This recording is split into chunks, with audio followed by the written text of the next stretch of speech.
हमारे यहाँ आने का प्रयोजन तो आपने जान लिया वानर राज, परंतु अपने कष्ट का कारण अब तक नहीं बताया आपने। आप इस पर्वत की ओट में क्यों छिपे हैं? और आपसे आपका राज्य, आपकी पत्नी कैसे छिन गए? राजपाट की ना तो मुझे कभी चाह थी और ना ही कभी आशा।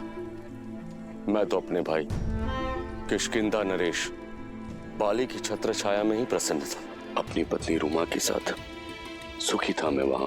फिर एक दिन मायावी नामक एक राक्षस ने बाली को युद्ध की चुनौती दी और इस बात से बाली के अभिमान को ठेस पहुंच गई। बाली को वरदान प्राप्त था कि जो उससे युद्ध करेगा उसका आधा बल बाली में आ जाएगा, परंतु मायावी और बाली के युद्ध ने मेरा पूरा बल ही छीन लिया, मेरा पूरा जीवन ही बदल दिया। बाले! बाले! कहाँ छुपकर बैठा है कायर? लड़ मुझसे, युद्ध कर! आज तेरा बल धराशायी होगा। बाहर निकल!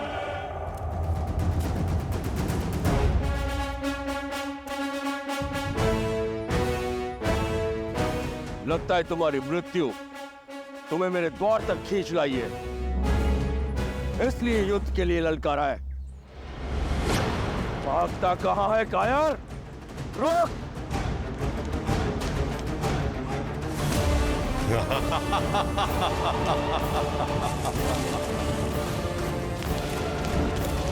भैया एक क्षण रुकिए, सोचिए। पहले मायावी किष्किंधा आकर आपको ललकारता, फिर यहाँ गुफा में आकर छिप जाता। अवश्य कोई छल है। ये उस मायावी की गुफा है, भीतर मत जाइए। क्या हुआ? अपने भाई के बल पर विश्वास नहीं रहा या माता के दूध का तेज चूक गया है? मैं बाली हूं, बाली। किसी का भाई नहीं है मुझे। परंतु भैया ये तो संसार जानता है, फिर क्यों गुफा में जाना है? ताकि किष्किंधा जान सके कि उनका राजा अभी भी उनकी रक्षा में सक्षम है। बिना युद्ध के लौटा तो प्रजा समझेगी कि बाली भगोड़ा है। मैं ऐसे नहीं जाऊंगा, तुम यहीं पर प्रतीक्षा करो, मैं इस कथा का अंत करके आता हूं। किंतु भैया मेरा निर्णय अटल है सुग्रीव। और सुनो, यदि गुफा से दूध की धारा निकलती है तो समझना कि मायावी मारा गया, क्योंकि मायावी के रक्त का रंग श्वेत होता है। और यदि रक्त बहता दिखे तो जान लेना कि इस बाली का अंत हुआ। भैया राज सिंहासन कांटों का होता है सुग्रीव, उसे अपना बनाए रखने के लिए रक्त बहाना पड़ता है, कभी शत्रु का या कभी स्वयं का। यदि रक्त की धारा बहे और मैं लौट के ना आऊं, इस गुफा को बंद करके किष्किंधा का संचालन करना, ताकि मायावी दोबारा संकट ना बन सके।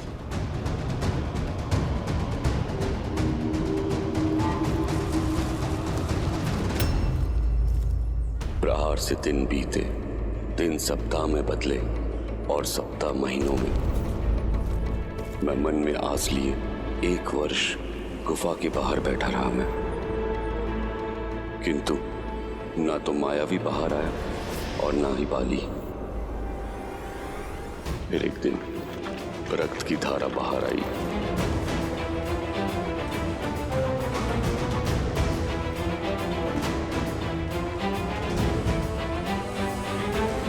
भैया, बाजी भैया,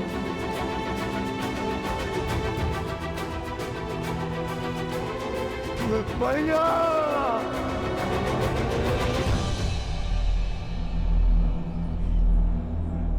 रक्त की धारा देख मुझे लगा मेरा भाई मर गया।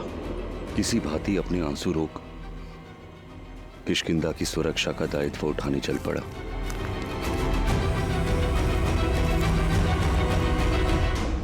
मायावी के प्रकोप से राज्य को बचाने के लिए मैंने एक चट्टान से गुफा का मुख बंद कर दिया। और ये दुखद समाचार बाली की पत्नी तारा और पुत्र अंगद को सुनाने चल पड़ा।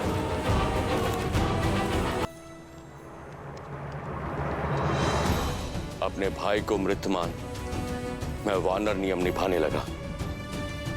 उसका राज्य किष्किंधा, उसकी पत्नी तारा और पुत्र अंगद को सहस्त्र अपना लिया। फिर एक दिन सब कुछ बदल गया। बाली गुफा से बाहर निकल आया। वो रक्त की धारा बाली की नहीं, वो मायावी की माया थी। बाली मुझे ही नहीं समझा। वो मुझ पर उस गुफा में बंद करने का आरोप लगाने लगा और उसी के दंड स्वरूप मुझे राज्य से निष्कासित कर मेरी पत्नी को बलपूर्वक बंदी बना लिया। आज से तुम मेरी पत्नी हो।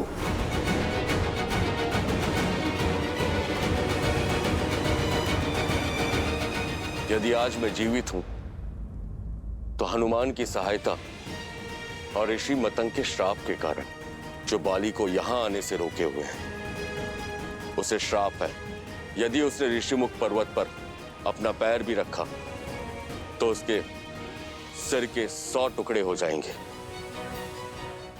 किंतु जीवित रहने का एक दंश भी है। मुझे अपनी पत्नी का वियोग, उसकी पीड़ा के आभास के साथ ही जीना है। आपके भाई ने जो आपके और आपके पत्नी के साथ किया, उसके लिए उसका केवल एक ही दंड है, मृत्यु।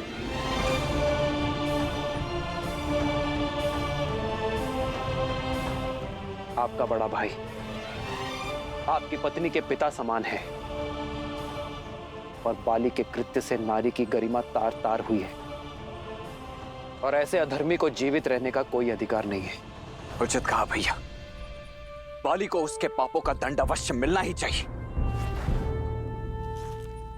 परंतु कैसे? महाबली है वो, मुझ में उनसे लड़ने का सामर्थ्य नहीं है। और कोई भी लड़े, जो उसके समक्ष जाएगा उसका बल आधा हो जाएगा। महाराज सुग्रीव, आप मन से भय को निकाल फेंकिए। जब नौका समक्ष है तो जलधारा अवश्य पार होगी, क्योंकि मेरे प्रभु श्री राम आ गए हैं, जिनके स्पर्श से पत्थर में भी प्राण खिल जाए। महाराज सुग्रीव, वो अवश्य ही कोई मार्ग निकालेंगे। नियति ने आप दोनों को किसी उद्देश्य से ही मिलाया है। यदि आप प्रभु श्री राम से संधि कर लें तो आप में बल भी आ जाएगा और सामर्थ्य भी।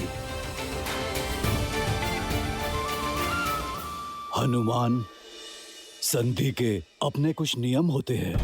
वो या तो दो राज्यों के बीच होता है या दो राजाओं के बीच होती है, किंतु यहाँ ना राम के पास कोई राज्य है, ना ही तुम्हारे पास। तो ये संधि किस आधार पर होगी? स्वामी, आपने सुना अंगद क्या सूचना लेकर आया है?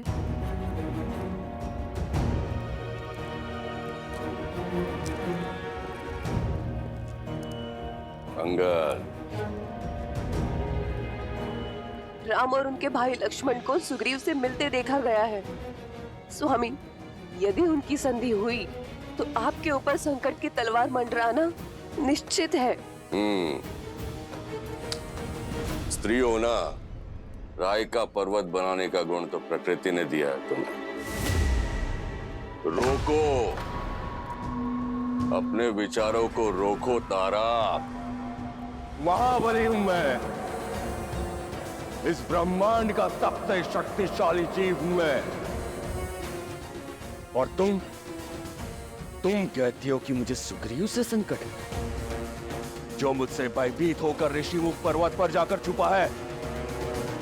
मुझे उन वनवासियों से क्या संकट, जो स्वयं अपने राज्य से निष्कासित कर दिए गए हैं, जिनके पैरों में कांटों से बचने के लिए पादुकाएं नहीं है, वो मेरे मार्ग का कांटा क्या बनेंगे?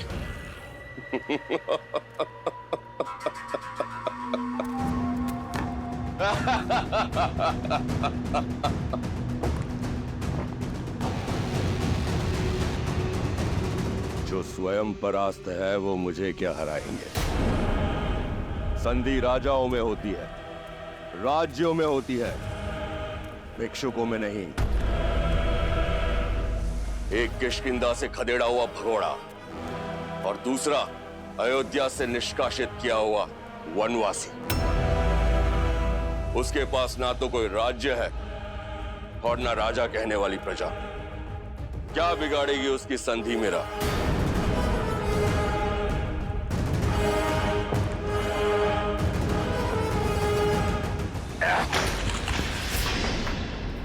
अंगद, पुत्र अंगद, उचित अनुचित का निर्णय बल से होता है। यही युद्ध नीति है और यही राजनीति।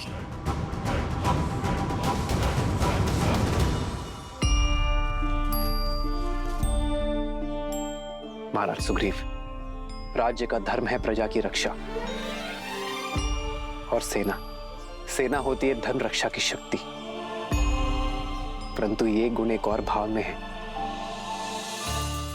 मित्रता। मित्रता का तो धर्म है संसार की रक्षा करना, और मित्रता से बड़ी कोई शक्ति नहीं होती है मित्र। इसीलिए इस संधि की नींव हम अपनी मित्रता पर रखेंगे।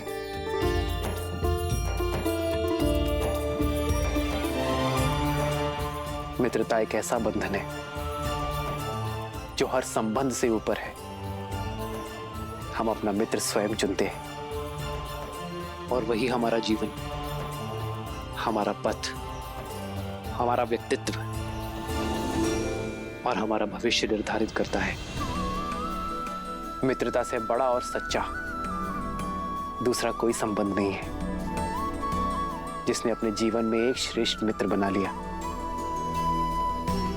उसने राज्य और राज्य का सुख सब पा लिया मित्र।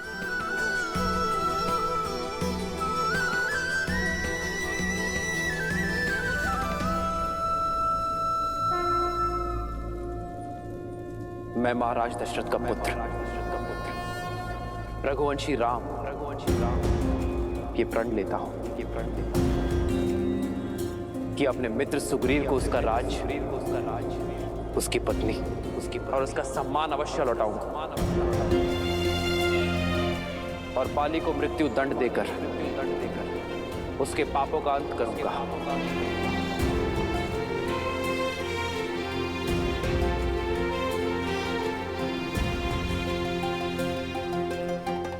और इसके बदले ना ही मुझे सुग्रीव से कोई आशा है और ना ही कोई मांग। प्रभु श्री राम की जय, प्रभु श्री राम की जय। धन्य है आप प्रभु, आप धन्य हैं।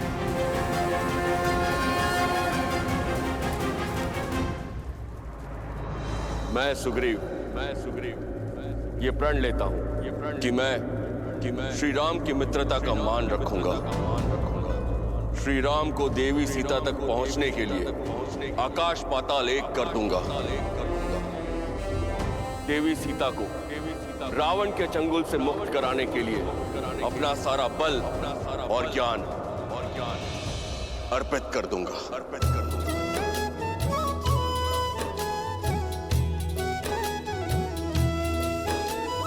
तब हनुमंत उभय दिशि की सब कथा सुनाई, पावक साखी दे करी जोरी प्रीत दृढ़ाई।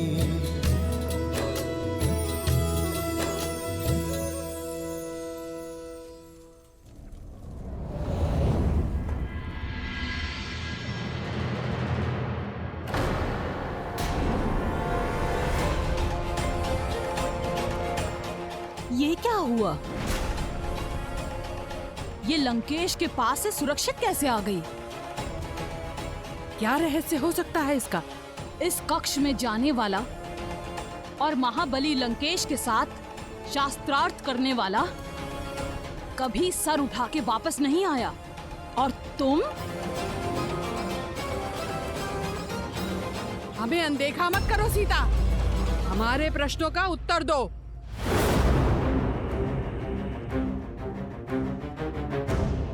तुम्हारा ये अभिमान, ये अहंकार ये निर्भीकता चुभती है।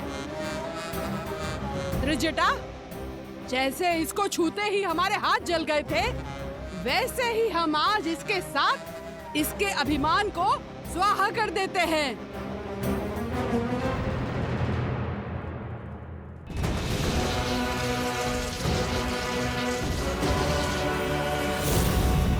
कहो, आज से तुम हमारी कही हुई बात सदैव मानोगी।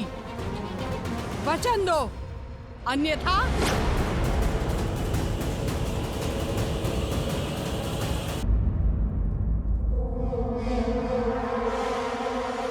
ये क्या हो रहा है यहाँ?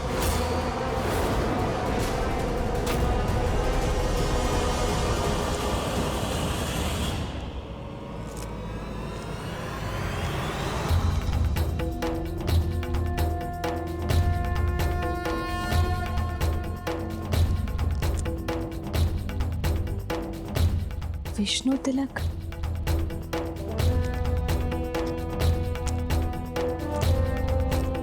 यह धर्म करने का दुस्साहस कैसे किया तुम दोनों ने? लंका के आतिथ्य को बुलाकर लंकेश के अतिथि के साथ ऐसा दुराचार। जाकर बताओ मैं लंकेश को, इनकी देखभाल की आज्ञा का निरादर कर अपनी सीमाओं को लांघ रही हो तुम दोनों। फेंको, फेंको खड़क। भूल हुई हमसे, क्षमा कर दीजिए। लंकेश से कुछ मत कहिएगा। ऐसी भूल आगे से नहीं होगी। इसे मेरी अंतिम चेतावनी समझो। जाओ यहां से।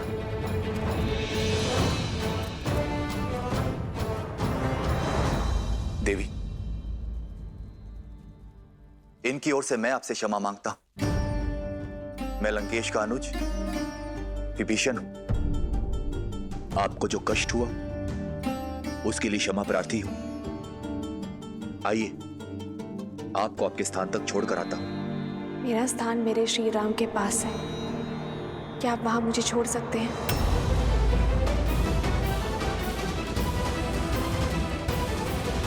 आपकी पीड़ा अब से मेरी हुई मित्र, इसलिए बिना एक पल व्यर्थ किए अपना राज और अपनी पत्नी को पुनः पाने का मार्ग प्रशस्त कीजिए। कैसा मार्ग?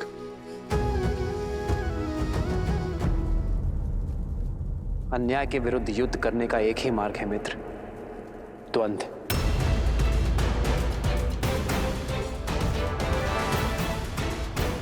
आप बाली को द्वंद्व युद्ध के लिए चुनौती देंगे। क्या? बाली से युद्ध? महाबलशाली है वो। मैं बाली को मारना तो दूर, उसके सामने कुछ पल तक टिक नहीं सकता। यदि मैं उसको युद्ध में परास्त कर सकता तो यहां भगोड़ों की भांति मैं छिपता क्यों? मुझे आशा नहीं थी कि आप मुझे आत्महत्या का मार्ग सुझाएंगे। श्री राम, आपने मुझे बाली के वध का वचन दिया है और यहां तो आप उसके हाथों मेरा ही वध करवाने लगे। मुझे मेरा वचन स्मरण है मित्र, किंतु आप अपनी आत्मशक्ति को भुला चुके हैं। कहां है वो सुग्रीव जो बाली की अनुपस्थिति में समस्त किष्किंधा को संभालता था? मित्र केवल उसकी सहायता करते हैं जो संघर्ष से भागते नहीं, बल्कि उसमें भाग लेते हैं। ये युद्ध आपका है मित्र, और जो अपना युद्ध स्वयं नहीं लड़ते उसका हाथ तो नारायण भी नहीं थामते। इसलिए पहला पग बढ़ाएं, बाली को युद्ध के लिए चुनौती दें और रघुकुल के वंशज के वचन का पालन उन्हीं पर छोड़ दें।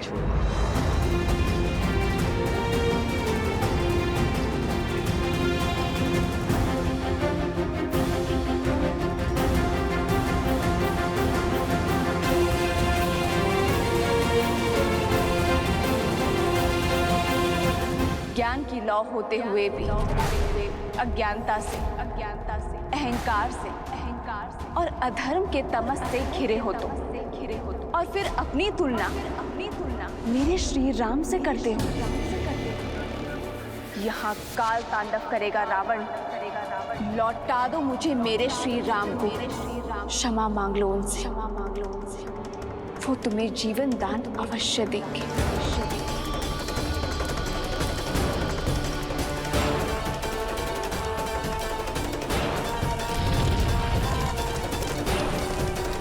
यदि तुम ना माने तो तुम्हारा ये ज्ञान भी मेरे श्री राम के क्रोध से नहीं बचा पाएगा।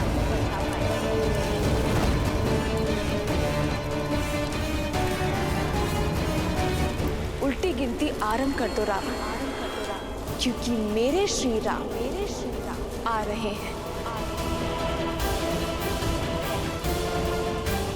मैं लंकेश दशानन रावण ये शपथ लेता हूं,